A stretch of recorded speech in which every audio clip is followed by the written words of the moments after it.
Good afternoon, everybody. Thank you very, very much for the kind introduction. I often, particularly when I'm in Europe, I'm asked, do I have anything to do with Formula One? I have the same name, but I was actually proposed to be, I'm on the FIA's sports adjudication panel, and the McLaren team, I have no connections to them. I'm completely independent. I just happen to have the same name, were the people who nominated me to be on that panel. But I've never done a case with the McLaren team. And I want to congratulate the organizers for organizing this conference. I think it's an interesting one that's brought together a lot of different people from a lot of different perspectives. And I hope to be able to add my perspective as through my experiences as the independent person. And as you heard, the topic is how did the world end up in doping chaos? Well, the first thing I would say is I don't think the world is in a doping chaos. What's in chaos is the manner and method by which our doping control rules and procedures are being administered. It gives the appearance that there is chaos, but I don't think there is chaos. Consider the following 4 points, and I'll come back to these, but let me just list them for a moment. Russia, a signatory to the WADA Code, did not apply the rules in the spirit in which they were drafted. Second, the IBSF, the International Bobsleigh and Skeleton Federation, and the IBU, the International Biathlon Union, conduct following the IP reports in December of 2016. Third point I'd like to address, the IOC conduct following the Oswald Disciplinary Commission and the IOC press conference of the 5th of December 2017 announcing the terms for participation by Russia in the Winter Olympic Games. And fourthly, the legal process as it's associated with all of the foregoing results and the excessively complex and fractious problems that I think appear in some of the decisions. But before I consider each of those 4 points, I just want to go back and have a look at trying to put things in context and perspective. Because I think that what I am about to say is that there's a lack of will. And what we have is a house of cards, what I would describe as a house of cards in a game of PR, public relations, and spin. So let me put that in context. Where we are right now in the anti-doping control development is, I think, the following. From the early 90s, around probably through to the period of the introduction of the ABP, that's the Athlete's Biological Passport, in 2006, the main issue for clean sport supporters was the power of the tools, the tests, solving the absence of no test for EPO, HGH, designer steroids. That was the challenge up till somewhere in the middle 2000s, and gave rise to the notion you've all heard, the testers are 2 steps behind the cheaters. Then in 2006, we started to change the focus. We started to say, let's look at for the effect of the drug rather than the particular drug itself. Now, it took up till 2011, before that was the ABP, the Athlete's Biological Passport, to receive the full blessing and sanction of the Court of Arbitration for Sport. And I believe, Ulrich, I think you were on that panel, maybe the president of it, and it's a very well done and very well written decision. Which accepted it as being legally, scientifically satisfactory and could be used as an anti-doping rule violation, presuming you followed all the standards. So it's taken all of these improvements in testing and the ABP and beyond which today to reveal another strain that I think is the problem now and the one that I want to talk about. It's a human and organizational problem. And it's a lack of will. And the appearance on the scene of what I call the house of cards, the game of PR and spin. With all that, I just said as background and context, let me turn to my 4 points that I listed at the outset. First, I spoke about Russia as a signatory to the Water Code and the spirit within which they applied the code. If the doping control officers are corrupted and take bribes, or allow swapping of clean urine, or call in advance of out-of-competition, no-notice testing that's to be carried out, then the rules aren't being applied properly to the situation. The result is anti-doping manipulation and lip service to clean sport. That responsibility is that of individuals within the anti-doping agency. RUSADA was not overseeing and administering most of the WADA code and its accompanying international standards in a proper fashion. The WADA accredited lab was not acting in accordance with the international standard for laboratories, so the doping chaos is not about the rules, it's not about the athletes, it's about the administration and application of the rules by institutions and individuals who pay lip service to clean sport while doing exactly the opposite, disservice to clean athletes.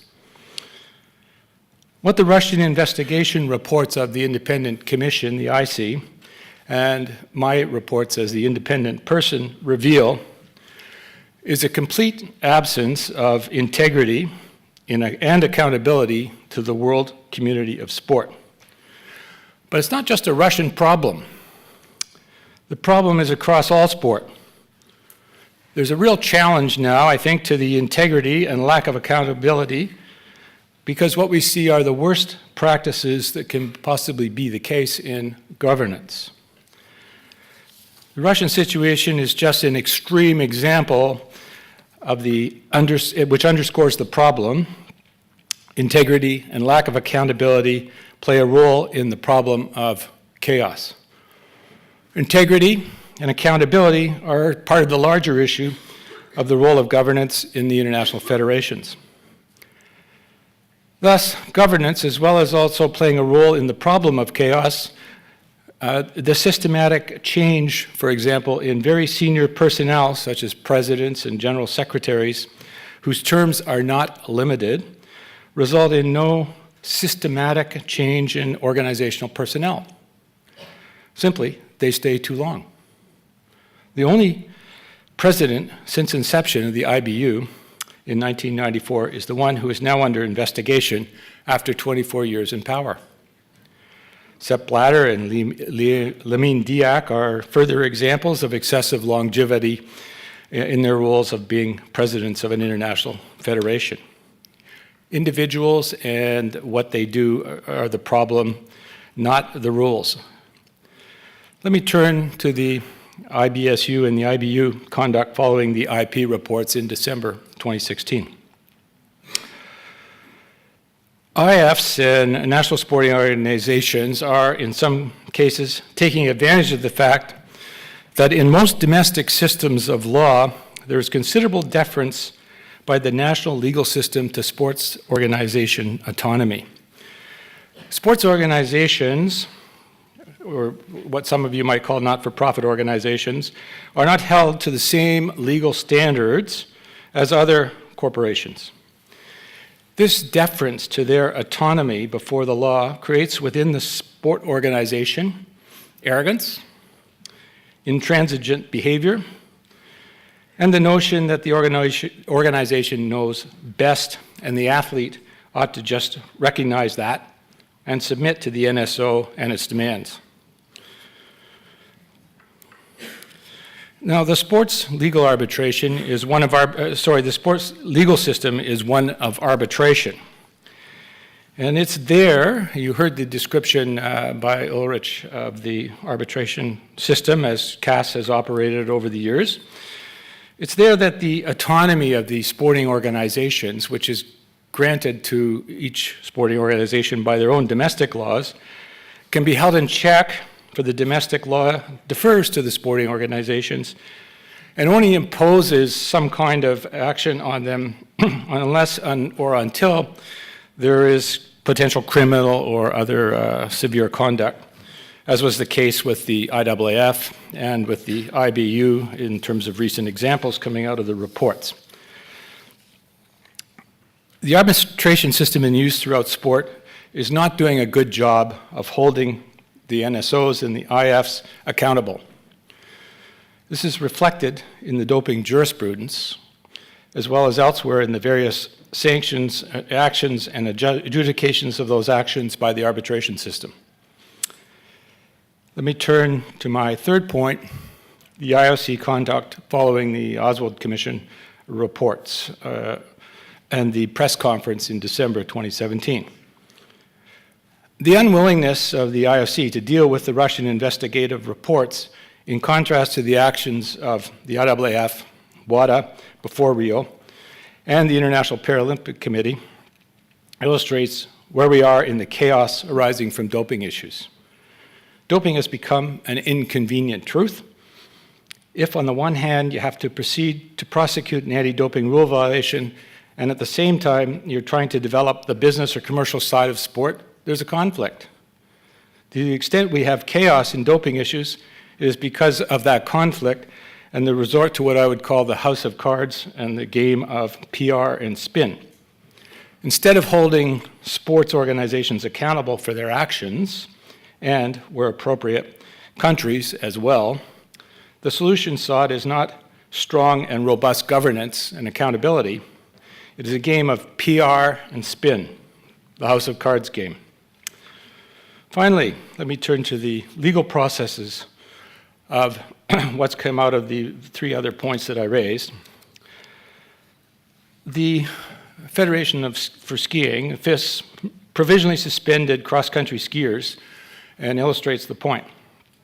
6 cross-country skiers were provisionally suspended. They have a particular rule that allows provisional suspensions in advance of any particular analytical result or other circumstance. If there's sufficient grounds to investigate, then there needs to be time to investigate. While that's going on, you suspend them. That's their rule. Not every sport has that kind of a rule.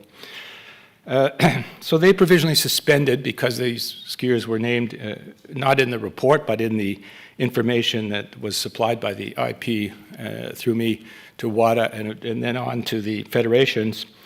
They were provisionally suspended in January 2017. Then the FIS internal panel upheld those provisions, so that's the first step in the legal processes. And then that first instance decision is appealed to CAS, as is required by the Olympic Charter and by the Code. The final body to receive appeals is the Court of Arbitration for Sport. And that organization, the CAS appeal then resulted in the provisional suspensions having to be lifted by the 31st of October. Without following the rest of the track for those particular cases, the next step was the reporting of the IOC Disciplinary Commission, the Oswald Commission, and they imposed sanctions on these and a number of other athletes. So there's 6 cross-country skiers, 37 other Russian athletes who competed at the Sochi Winter Olympic Games. They appealed to CAS. 5 of the 6 cross-country skiers were successful in their appeal, as were a number of other athletes, as we've heard, 28 in total. Only one was not successful. I could name her, but I don't think that's necessary. What these and a myriad of other cases that came out of the work that I had done in July of 2016 before the Rio Summer Games and the cases that went to the Court of Arbitration for Sport in its ad hoc division while the games were going on, trying to determine who was a clean athlete and who wasn't a clean athlete and entitled to be at the Summer Games. That whole process illustrates, I think, a considerable problem, which is this. The original goal of WADA was to harmonize the legal regime of anti-doping and anti-doping control and bring in a system of uniform sanctions for particular infractions. The role of CAS, as originally conceived, was to determine whether there was a justification legally for the anti-doping rule violation and to apply appropriate sanctions to the infractions. Now, I find increasingly as I read these cases and as I go over them from time to time, and one of them was discussed earlier as to what is actually decided in it, I find there's considerable analogy, for example, to criminal standards in law, drawing from different domestic systems around the world. And I want to emphasize here, an anti-doping rule violation is not a crime for which liberty and fines are applied, which would be a criminal type of reaction. Now, I recognize there are some countries, Italy being one, where there is a criminal sanction for anti-doping violations, but those are relatively few, and not every case is pursued in that direction. All an anti-doping rule violation is a contractual breach of a promise. What's the promise? Not to use a prohibited substance. It's as simple as that. And analogies to criminal actions in determining sanctions is part of the problem of what I see as the increasing complexity and fractious adjudicative results that are coming out of the CAS. Now, there is some justification for all of that in the criminal standards because of, as I said, Italy and others having criminal offenses for anti-doping rule violations.